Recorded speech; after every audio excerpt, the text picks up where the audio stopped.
Peace and blessings, everyone. Thanks for tuning in. This is Coach Ed, and this is another episode of Knick That Thought. We're going to be talking about the New York Knicks and what's going on with the Knicks right now with the new free agency moment that's going on. So let's sit back and relax and enjoy. But before I begin, I want to thank all my sponsors. Without you guys, I wouldn't be able to do this. Shadow Worlds Radio, the League of All League Alliance, the Bearcats Arena Football Team, Get Out Travels, and Wise Consultant Solution. This episode is sponsored by Wise Consultant Solutions. They are the wise choice for all your financial and credit situations. Reach out to Wise Consultant Solution.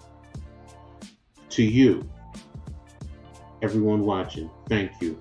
Thank you for being here. If you're new to my channel, make sure you subscribe and hit the notifications so you know when I post new content. And everyone, like and share on all your social media platforms. You know that'll help this thing grow, so thank you. So, when I'm talking about the New York Knicks, they went into free agency with many different things that possibly needed to be done. Now, let me first say this. There's a lot of trade rumors going on, and it always seems like with all the trade rumors, the Knicks are involved. Some, I'm like, no, stay away from them. The others are like, that would be interesting. We will see. But it just seems like they're always there in all the trade rumors. That's good, bad, or indifferent. So, Leon Rose, you have to make the right decisions to help this team. Now, he just recently traded Obi Toppin to Indiana for 2 second-round draft picks. That's a head-scratcher for me. I mean, Obi was a former lottery pick, number 8 pick overall, and you're basically saying he's a bust.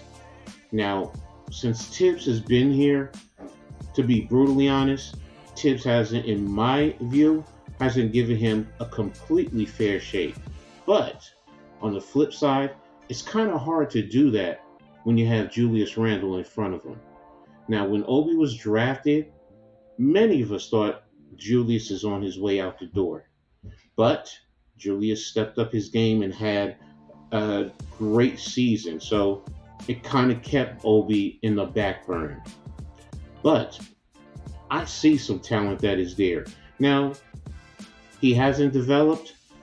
Some of it is, to me, being able to play and consistently play. And if he can consistently play, it expands and develops his game. But when you have someone like Julius in front of him, it's going to hinder his progress. So they ended up having to trade him away. And in that view, he's a bust. I don't like saying that because I don't believe he's a bust. I believe now that he's going to Indiana with the right development, you're going to see the type of player Obi can be. And that's going to come back and put egg on the face of Tibbs and Leon Rose. And they're going to have to live with that because they didn't give him the fair opportunity. I mean, he is a New York City kid. He knows what it takes to make it in New York, to live in New York. He can handle the pressure. So he would not cave under it. But as far as on the court, he wasn't given a fair opportunity. So we'll see what happens in Indiana. Second move is they brought in Dante DiVincenzo to be with Josh Hart and Jalen Brunson, his brothers from Villanova, where they won down there in Philly. So I get it, I understand. But in some thoughts, him and Josh Hart, for me, are almost the same, except he has a better three-point shot than Josh Hart. So I do kind of understand that. Now, if you're going to sign him for $50 million over 4 years, the question I have is he coming off the bench for that? or are you going to start him? And if you're going to start him, who's sitting? More than likely, Quentin Grimes. So you're going to move Quentin Grimes to the bench. I mean, you've cleared out a spot because Derrick Rose, you did not pick up his contract, so he was gone. So there is a spot there that he can definitely fill. One of the two can fill, whether it's DiVincenzo or Quentin Grimes. So we'll see what happens as the season goes along with DiVincenzo. So, I mean, he's a good player. He's played in a lot of winning cultures, so I think he'll definitely fit in, and the fans as a whole will definitely end up liking and appreciating his game. So let's see how that turns out.